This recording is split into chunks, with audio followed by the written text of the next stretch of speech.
Bonsoir à tous, nous sommes sur le canton numéro 5, canton de Bémao 2, avec notre binôme, un binôme qui est composé de Amadou Clémence, qui est informaticien. Il est le secrétaire général du Paré. Il a fait ses débuts en politique en 2014 sur la liste de Richard Nébor. Il a aidé Victorin Lurel aux dernières élections régionales. Et puis, en 2020, il était sur la liste de Bernard Abdoul, donc pour ces élections municipales de 2020. Il est accompagné de Wendy Kitavini, qui est directrice de la commande publique dans un établissement régional. Elle fait actuellement ses débuts en politique, donc elle est toute nouvelle, elle débute là aujourd'hui, ce soir, sur ce plateau. Maintenant, nous aurons à cœur de parler de ce canton, un canton effectivement qui apparemment pour certains a été bien pourvu, canton délaissé pour d'autres. Nous verrons bien ce que pense ce binôme. Je débuterai avec vous, Amadou Clémence. Donc vous avez un parcours politique, on va dire, pas trop rectiligne. Comment avez-vous abordé cette question? Non, pour moi, donc d'abord, bonsoir Madame Boissé, bonsoir à la population de la Guadeloupe et bonsoir particulièrement au canton numéro 5, donc Bémao 2. Oui, pour moi, c'est un parcours qui est quand même droit, puisque je suis toujours resté avec mes valeurs socialistes. Aujourd'hui, je suis au Paré, c'est un parti humaniste, écologiste, donc non, pour moi, c'est un bon parcours et je suis en train de faire mon chemin sur la scène politique en Guadeloupe. C'est un bon parcours, vous dites. Donc, pour vous, c'est normal qu'on puisse se frotter en politique à des hommes, à des femmes de partis, de convictions différentes? Oui, pour moi, c'est nécessaire. C'est-à-dire qu'aujourd'hui, même si les partis n'ont pas bonne presse, entre guillemets, je pense qu'il faut qu'on puisse se former quelque part. Il faut qu'on puisse confronter ses idées dans un parti, là où on se sent bien, là où on sent, ou avec des hommes et des femmes qu'on peut évoluer et faire aussi évoluer les idées et les valeurs. Faire évoluer des idées et des valeurs, donc on peut encore trouver au niveau des partis, oui, tout à fait, politiques, des valeurs. Je pense que les choses sont cycliques et que de toute façon, il y a des hauts, il y a des bas, mais il faut une famille. On ne naît pas tout seul. On est dans une famille, on a une éducation, on se forme dans sa famille. Pour moi, un parti politique, c'est pareil. Alors, au-delà des clivages, gauche-droite ou des clivages entre partis, je pense qu'il faut nourrir ses ambitions et nourrir ses valeurs dans un parti. Il faut qu'on puisse confronter. On ne peut pas être seul et se dire, bon, mais je pense si et que c'est la vérité. Je pense qu'il faut confronter ça avec des hommes et des femmes. C'est important. Alors, est-ce que sur cette élection, il va falloir avoir vraiment un discours percutant? Est-ce qu'il va falloir vraiment être imaginatif? Oui, parce que de toute façon, on est dans une élection qui va être plus difficile que les autres, puisqu'on aura moins de terrain de possible, pas de réunion de possible. On croit que maintenant, on peut aller jusqu'à 50 personnes à l'extérieur. Mais de toute façon, l'opinion publique est un peu détachée de la chose politique aujourd'hui. Mais je pense qu'avec un binôme jeune, moi, 36 ans, Wendy Kitavini, 30 ans, je pense qu'on peut faire la différence, qu'on fera la différence de toute façon, puisque quand on sillonne le terrain aujourd'hui, on a des personnes, des hommes, des femmes, des moins jeunes, des jeunes qui nous disent, tiens, là, ils voient autre chose, quelque chose de différent, quelque chose de nouveau. Alors, vous avez parlé de difficultés par rapport à la situation, par rapport à cette crise sanitaire, mais est-ce que pour vous, le fait d'être face au maire de la commune de Petit-Bourg, c'est une difficulté? Non, je ne le juge pas comme ça. Bon, je laisse la population juger de toute façon des différents bilans, mais quels que soient les adversaires qui sont sur le canton, nous, on fait notre travail, on est entendu et c'est ce qui est important. Alors que ce soit le maire aujourd'hui ou que ce soit quelqu'un d'autre... ça ne vous fait pas peur? Non, du tout. Du tout. Au contraire, c'est un challenge. Ouais. Et vous pensez avoir les arguments pour remporter cette élection? Les choses sont déjà en train de changer. On voit de toute façon toutes les difficultés qui sont en train de se passer. Je pense que la population aujourd'hui est prête à renouveler la classe politique. C'est vrai, alors Guy Losbach qui est déjà présenté par plus d'un comme le futur président de la collectivité départementale, vous l'avez entendu comme moi. Oui, mais moi je pense que c'est une erreur. On ne peut pas vendre la peau de l'ours avant de l'avoir tué, premièrement. Et puis ça veut dire que quand on dit ça, on ne pense pas à la population, parce que c'est la population qui vote.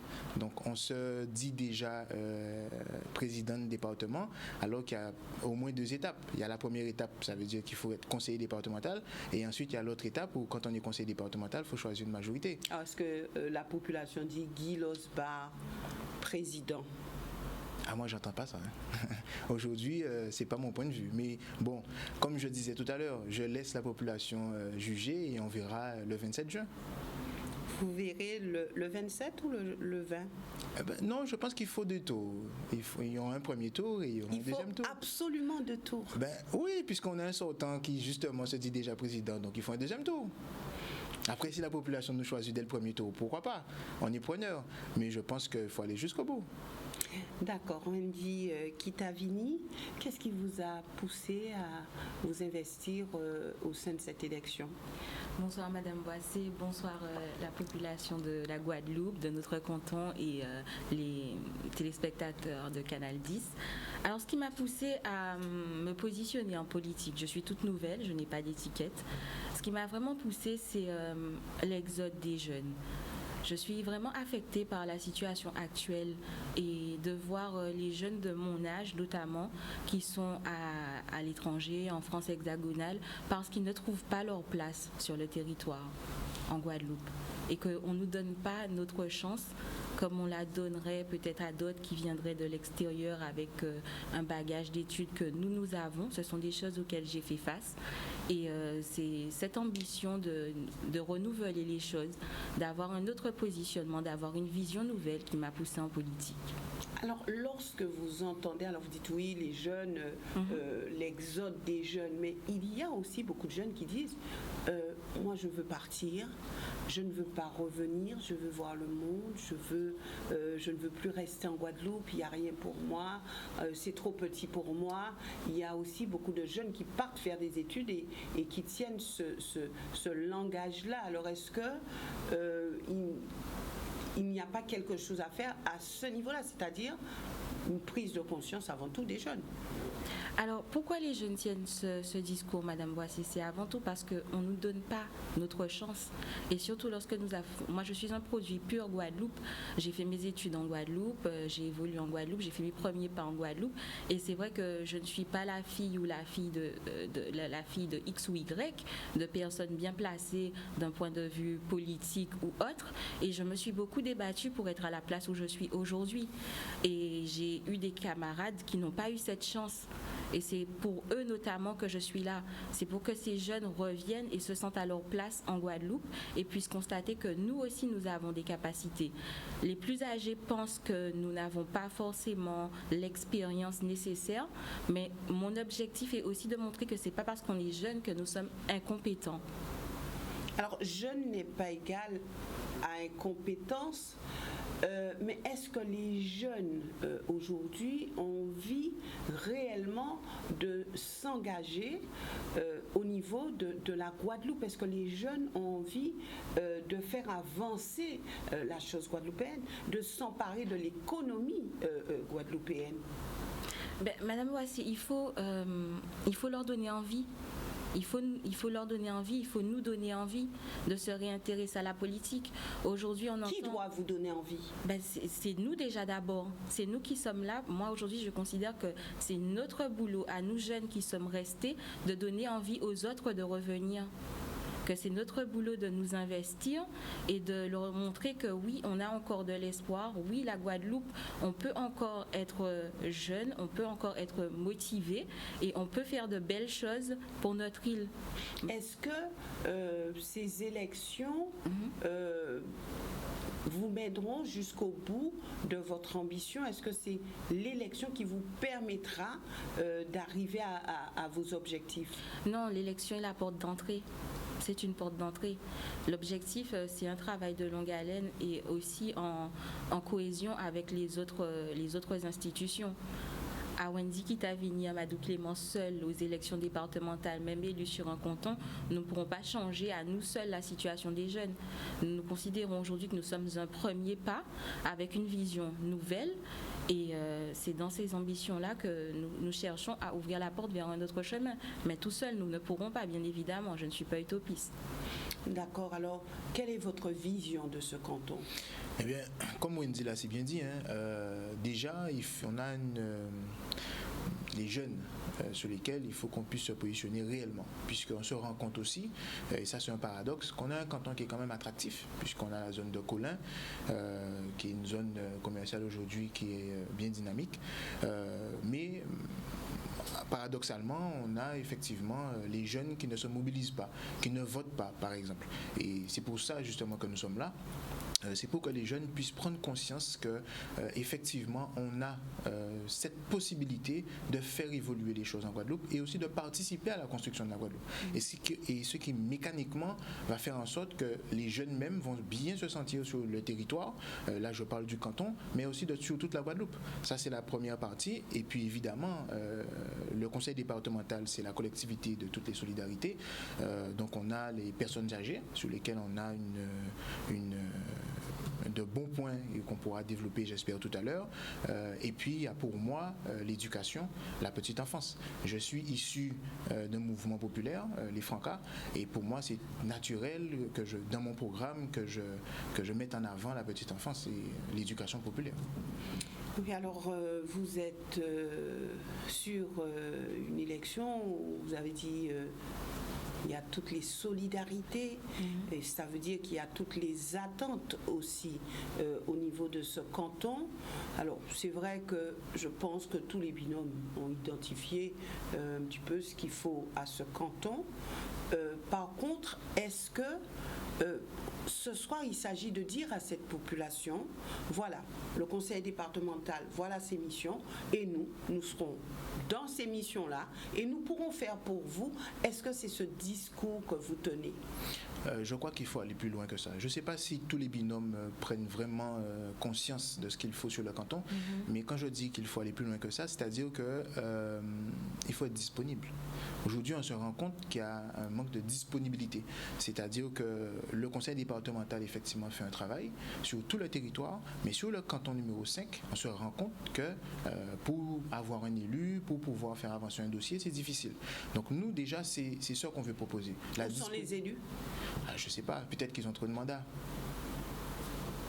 Peut-être qu'il faut à un moment donné se dire un homme, un mandat. D'ailleurs, c'est ce qu'on prenne au pari.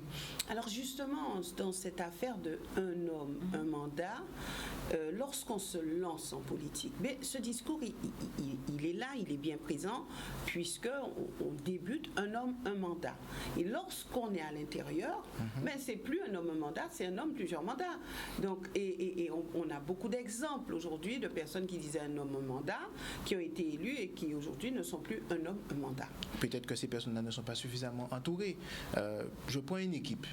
Quand vous avez une équipe avec vous, une équipe municipale par exemple, j'estime qu'il faut qu'on ne peut pas tout accaparer sur une seule personne. Ça veut dire qu'on n'est pas suffisamment efficace.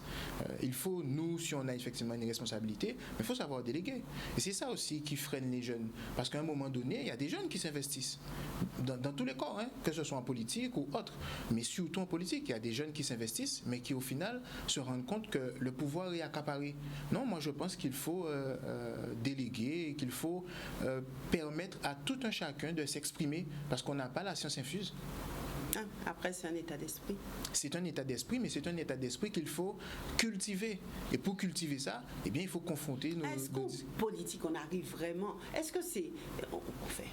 C'est aussi simple que ça, puisque beaucoup disent ces choses-là, et après on se rend compte que c'est pas ça. Donc quand on est dans l'arène politique, est-ce que on n'est pas un petit peu contraint à changer de discours, à changer d'orientation? Peut-être que le discours évolue, mais on ne peut pas changer quelqu'un qui a déjà ses convictions. Je pense effectivement que oui, quand on est face à une adversité, peut-être qu'on va évoluer dans le discours, mais il s'agit encore une fois d'un travail d'équipe. On ne peut pas se dire seul on va tout faire, c'est pas possible. Alors j'aimerais vous laisser une citation de Thomas Jefferson qui disait « Tout l'art d'un gouvernement consiste en sa capacité à être honnête ». Que pensez-vous de cette citation?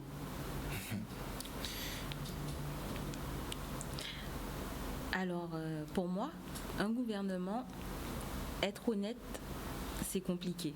Puisqu'un gouvernement, c'est aussi beaucoup de visions différentes. Ce sont plusieurs partis politiques, c'est une multitude de visions. Donc, être honnête, c'est quoi, par définition? C'est être au plus proche de ses idées à soi. Tout l'art d'un gouvernement, c'est d'être honnête. Aujourd'hui, on se présente à notre canton avec notre honnêteté de jeunes au jour J. Comme vous l'avez dit si bien, il se peut que dans quelques années, nous n'ayons pas le même discours et que nous soutenions un cumul de mandats, ce qui est tout à fait possible. Mais l'honnêteté, elle est où? Elle est dans le fait qu'au jour où on parle aujourd'hui, on pense un homme, un mandat. C'est une honnêteté temporelle, mais l'honnêteté d'aujourd'hui ne sera peut-être pas celle de demain. Et ce que j'invite la population à voir avant tout, c'est que beaucoup ont débuté et ont bien débuté. Aujourd'hui, je débute, je fais mes premiers pas en politique. Je considère aujourd'hui que je n'ai pas de casserole, que je suis dans un état où, voilà, ex nihilo. Mais il s'avère que peut-être dans quelques années, ce que je vis aujourd'hui ne sera pas l'état dans lequel je serai dans plusieurs années. Donc, c'est presque sûr, hein, que ce que vous vivez aujourd'hui, vous ne vivrez pas d'ici quelques années. Oui, parce qu'on aura des reproches à me faire, il y aura un programme peut-être qui aurait été respecté ou qui n'aurait pas été respecté pour une raison X ou Y, je ne sais pas. Mais aujourd'hui, avec ce que nous présentons, je pense qu'il convient aux citoyens de prendre en compte le personnage à l'instant T. C'est-à-dire aujourd'hui ce que nous présentons actuellement. Et c'est pareil pour tous les autres candidats, de regarder qu'est-ce que la personne présente, quel est son programme aujourd'hui. C'est le plus important. C'est ça l'honnêteté. Et c'est ça qui va nous permettre d'évoluer et d'aller plus loin. Alors quand on parle d'honnêteté, alors ce que nous présentons aujourd'hui, il y a quand même une part, je dirais, où on se dit, si on veut être élu, il faut quand même se coller aux attentes de la population de ce canton, il faut se coller aux attentes. Donc se coller aux attentes, ce n'est pas forcément ce qu'on aurait soit souhaité mettre en avant. Il faut faire un mix des deux, Madame Boissé, parce que, vous savez, c'est comme un parent qui éduque un enfant. Vous n'allez pas vous coller aux attentes de vos enfants juste pour qu'ils soient satisfaits. Il faut aussi, nous, en tant qu'élus, avoir une vision déjà, présenter cette vision et ensuite, avec cette vision, aller sur le terrain. C'est le travail que nous faisons. Amadou, Clémence et moi-même, nous allons sur le terrain et nous complétons notre vision. C'est pour ça que nous n'avons pas pris la décision de faire comme nos opposants, d'envoyer en fait dans les boîtes aux lettres déjà une liste de ce que nous allons faire ou autre. Nous avons mis en place un site qui est accessible à l'ensemble de la population du canton, sur lequel ils peuvent nous faire remonter leurs remarques éventuelles et leurs propositions. Aujourd'hui, nous avons une volonté de co-construire. Nous n'avons pas une volonté d'imposer et d'opposer. Pourtant, nous avons nos lignes. Nos lignes sont essentiellement axées sur la jeunesse parce que sur notre canton, nous avons 9000 abstentionnistes aux élections précédentes, ce qui est énorme. Si ces 9000 personnes votaient pour nous, nous aurions été élus au premier tour. Oui, donc, et pour vous, cette citation de Jefferson? On est sur la même ligne. L'honnêteté, alors, c'est quoi? C'est dire la vérité. Mais est-ce que toute vérité est bonne à dire? Je pense qu'il faut dire la vérité, mais à des moments opportuns. Est-ce que lorsqu'on ne dit pas la vérité, on n'est pas honnête? Pas forcément, ça dépend. C'est-à-dire que ce qui est important, c'est sa ligne. et c'est aussi le bien-être de la population. Si un gouvernement, à un moment donné, prend des décisions parce qu'elle sait pertinemment que c'est pour le bien-être de sa population, je suis d'accord. C'est ça, être honnête. C'est ça, être honnête. C'est à un moment donné se dire, bon, avoir un discours de vérité. Comme Wendy le disait tout à l'heure, nous, on n'a pas fait le choix d'avoir un programme déjà tout établi, déjà fixé. Dire ça, c'est pas être honnête. Ça veut dire qu'on se dit qu'on met des choses bien particulières, mais on sait très bien qu'arriver au département, déjà, on ne sait pas si on sera dans la majorité, donc ça veut dire est-ce qu'on sera vraiment entendu comme il le faut, et ensuite on ne sait pas avec qui on va travailler, on ne sait pas quelles sont les lignes qui vont être décidées. Donc oui, il faut avoir une vision, mais on ne peut pas dire à la population, bon, demain je te promets telle chose. C'est pas vrai. Par contre, il faut avoir un discours de vérité avec les gens, et c'est ça, être honnête, et dire aux personnes, bon ben voilà, on sait quelles sont vos attentes, on sait quelles sont les priorités, et on va s'attacher à travailler là-dessus. Quelles sont ces priorités ?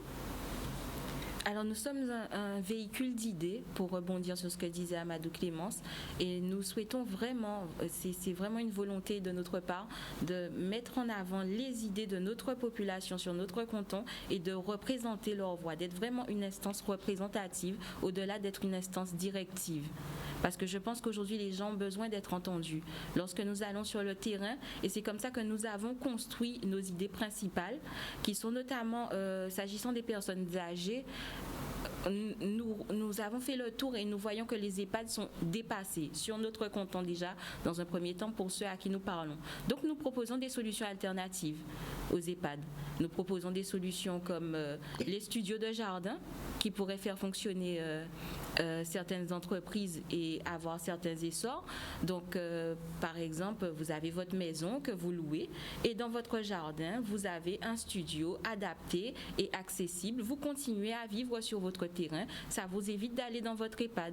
Nous avons aussi d'autres solutions comme le co-living, l'habitat partagé, l'accueil familial aussi. On s'est rendu compte que le RSA est un poste très important des départementales, mais il y a beaucoup de personnes qui sont au RSA qui ont des capacités sociales très fortes et ces personnes peuvent héberger chez eux d'autres personnes âgées d'un certain âge et aussi avoir une autre profession et être formées à d'autres choses. Alors le studio de jardin, permettez que je puisse m'arrêter dessus.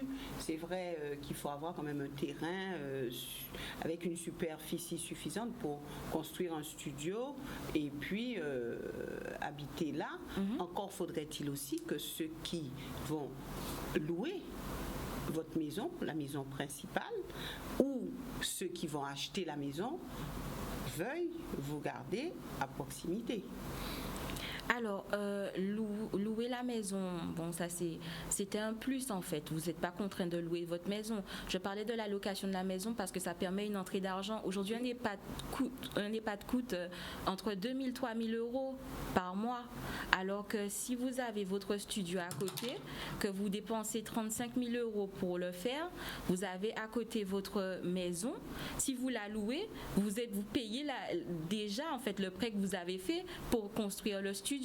Par exemple, c'est le cas de la cohabitation de toute façon. Donc, en fait, est-ce qu'aujourd'hui le lien entre les personnes et ce lien-là est suffisant pour accepter d'avoir une personne âgée juste à côté dans un studio et jeter un regard dessus, parce que l'intérêt c'est aussi ça. Alors est-ce que là il ne faut peut-être pas commencer par travailler sur les gens et qu'ils puissent accepter cette situation? Justement, c'est remettre le lien social au cœur, puisque en fait nous sommes en train de parler de choses qui existaient déjà en Guadeloupe. Avant on avait ce qu'on appelait les cours, où on avait une ancienne génération et une nouvelle génération qui se côtoyaient. Génération qui est déjà partie. Génération qui est déjà partie aujourd'hui. Mais c'est ce qu'il faut remettre au goût du jour. C'est vrai on tend vers une société qui est un peu plus individualiste, mais qui n'est pas... On ne tend pas, on y est. On y est peut-être, mais je crois qu'il y a encore ça chez nous, puisque la preuve, les EHPAD ne fonctionnent pas comme il faudrait. C'est parce qu'on n'a pas cette tradition, j'allais dire vulgairement, de parquer les gens dans un espace. Ce qui freine beaucoup aussi, c'est le coût. Et elle l'a dit tout à l'heure. Oui, le coût aussi. Mais ce que je veux dire, que c'est pas rentrer dans nos mœurs. Et je pense qu'il faut adapter toutes ces choses à nos réalités. Et notre réalité, c'est que malgré tout, eh bien, on a le passage chez les grands-parents, on a une vie avec les grands-parents, et donc il faut adapter ça. Et je pense que, comme Wendy le disait, ça c'est une solution qu'on peut effectivement mettre en place, puisque les personnes âgées il y en a qui sont encore autonomes et qui ont aussi, mais sauf que la maison n'est pas adaptée, parce qu'à un moment donné on avait fait une grande maison parce qu'on avait une famille nombreuse, qui avait des escaliers, etc., etc. Donc aujourd'hui on a un tourisme de proximité qui tend à se développer, bon, même si aujourd'hui on est dans une crise sanitaire, mais à un moment donné on va la dépasser. Il y a tout ce qui se passe sur Internet, etc. C'est la possibilité aussi que la personne ne se retrouve plus seule, qu'elle ait une petite activité et qui lui permette de rester chez elle dans un espace qui est adapté.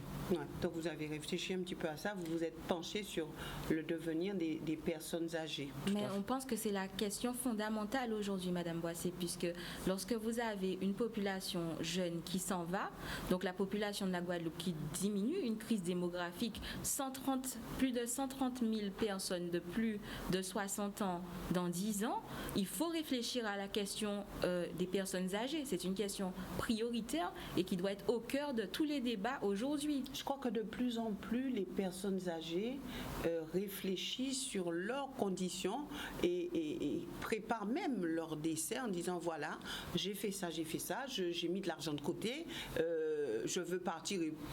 De plus en plus, vous entendez les personnes âgées dire moi je vais dans une maison de retraite. Oui, tout à fait. Donc les personnes âgées se préparent déjà à certaines situations. Oui, mais c'est par rapport à ce dont vous avez parlé, notamment l'individualisation. Moi, c'est pas quelque chose que je vis dans mon environnement. Je vis dans un quartier familial avec une famille, oui, il y a des hauts et des bas, mais ce qui sont des personnes en fait multigénérationnelles. Et on a une approche de nos personnes âgées qui est très différente en fait. La personne âgée n'est pas prise et parquée entre guillemets et on l'oublie, on va lui rendre visite de temps en temps. Non, elle vit plus longtemps et elle vit de façon plus épanouie lorsqu'elle a sa famille autour d'elle et qu'elle a ses enfants, ses petits-enfants. Je me dis des fois que je vois des membres de ma famille qui se disent ils ont envie de faire des années de vie complémentaires parce qu'ils voient leurs petits-enfants, ils veulent voir leurs petits-enfants grandir et voir ce qu'ils vont donner plus tard. Donc, cette culture guadeloupéenne que nous avions auparavant, plutôt que de revenir à un système individualisé que vous dites qu'on a déjà atteint, ce serait peut-être de faire une régression et de revenir à ce système d'une Guadeloupe plus solidaire et prendre en compte vraiment ces personnes âgées. Et j'invite fortement les autres candidats au départemental parce que nous sommes nouveaux en politique et j'espère qu'on entendra notre voix à voter pour nous. Mais si on vote pour d'autres candidats que nous, j'espère vraiment que ces personnes prendront en compte ces éléments que nous aurons relevés dans notre programme afin de faire évoluer la situation en Guadeloupe. D'accord. Alors maintenant, sur quoi pouvez-vous vous engager? Vous avez dit, on a parlé d'honnêteté au niveau de cette émission. Sur quoi pouvez-vous vous engager? Première chose, la disponibilité. Ça, c'est fondamental. Il faut être disponible pour que les personnes puissent vous contacter, être proches de vous. La deuxième chose, ce serait la mise en place d'une maison de service au public. La maison de service au public, son avantage, c'est qu'elle va rapprocher un certain nombre de compétences, notamment celle du conseil départemental, mais pas que, celle de la CAF, celle d'autres partenaires, le Pôle emploi, les impôts, etc. Parce que même si aujourd'hui, pratiquement tout est digitalisé, mais on se rend compte qu'il y a beaucoup de personnes qui ont du mal à remplir le feuille d'impôt en ligne, du mal à faire un dossier CAF, etc. Donc ça, c'est la première des choses. La deuxième des choses, ce qui permettrait, si vous voulez, d'agir sur le quotidien des personnes de manière palpable. Parce que c'est ce qui manque aussi, puisqu'on entend des chiffres, on voit le budget du conseil départemental, etc. Mais les personnes n'ont pas l'impression que leur quotidien a changé. Et je crois que c'est là où il faut qu'on puisse agir. D'accord. Et pour vous? Alors, un engagement fort? Un engagement fort, donner du mieux de moi-même. Ce serait déjà mon premier engagement fort. Et ensuite, sur quoi est-ce qu'on pourrait s'engager? je ne souhaite pas prendre de position claire et d'engagement de dire oui, on va mettre en place des maisons seniors, oui, on va faire de notre mieux pour mettre en place tout ce qui peut être mis en place, consulter des experts, faire en sorte que les administratifs soient aux bonnes places et fassent leur travail pour pouvoir déployer... Comment allez-vous les mettre au travail ? En proposant d'autres choses, en proposant d'autres projets. Vous savez, Madame Boissé, quand il y a des projets, qu'il y a des choses avec des deadlines et des objectifs à atteindre, il faut les mettre au travail en ayant une certaine vision, un certain, pas contrôle, le contrôle c'est pas un mot approprié pour la situation puisqu'on n'est pas non plus en dictature, mais de regarder, de suivre les dossiers par rapport aux engagements que nous avons pris auprès des citoyens et notamment ceux que vient de prendre Monsieur Clémence.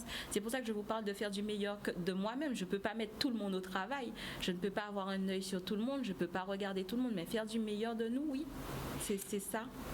D'accord, merci d'être venu sur ce plateau. Merci aussi à vous, téléspectateurs, de nous suivre régulièrement sur ces élections départementales des 20 et 27 juin. Un binôme que vous pourrez revoir en rediffusion demain à 9h30 et bien sûr sur le Facebook de Canal 10 et sur YouTube. Très bonne soirée à tous.